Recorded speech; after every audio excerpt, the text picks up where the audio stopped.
Ayan, magandang umaga sa inyo mga boss, no.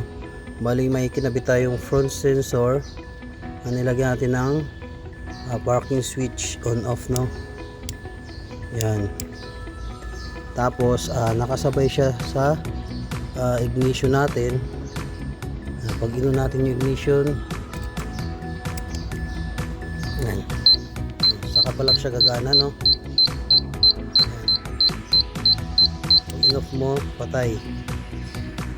Pag ginamit mo lang siya, saka mo lang siya i-on, no?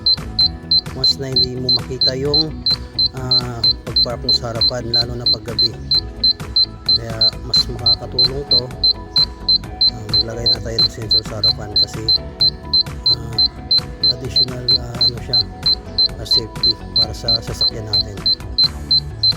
Tumutunog siya dahil may na-detect siya dun sa harapan na gamit natin. Ayan, salamat boss, thank you.